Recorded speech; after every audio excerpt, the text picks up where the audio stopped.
Dhuna digjitale mbetet kërcënimi i ri për gratë dhe vajzat. Ajo po kthehet në një nga format më shqetësuese të dhunës në shoqëri. Përmes mesazheve, rrjeteve sociale dhe publikimit të paautorizuar të fotove apo videove, shumë gra dhe vajza po bëhen viktima të shantazhit apo presionit psikologjik.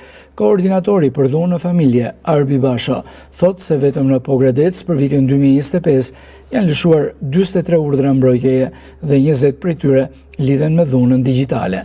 Ai kërkon që kjo formë dhune të përfshihet zyrtarisht në urdhrat e mbrojtjes, pasi shpeshherë fshihet dhe është e vështirë të provohet. Dhuna digjitale është bërë një fenomen shumë shqetësues në shoqërinë tonë, pasi që nga ato dhuna të fshehta, të cilat vetëm personi që i transmetohet mesazhi ose videoja dhe personi që përcjell mund ta shikojë dhe nuk e shikojnë personat të tjerë dhe është një dhunë shumë e mbyllur. Dhe duhet të kesh shumë forcë për ta përballuar dhe për ta denoncuar dhunën digjitale.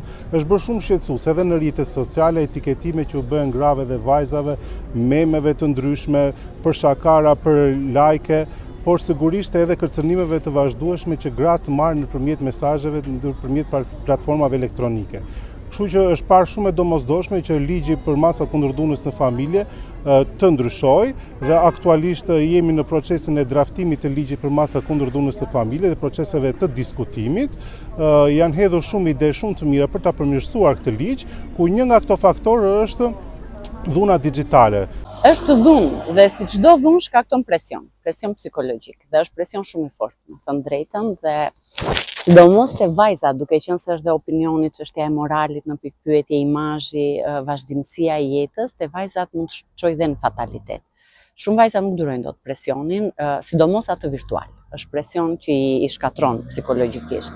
Ekspertët kërkojnë përmirësim të kuadrit ligjor dhe më shumë ndërgjegjësim për mbrojtjen në hapësirat online, pasi dhuna digjitale po bëhet gjithnjë më e prapur dhe më agresive.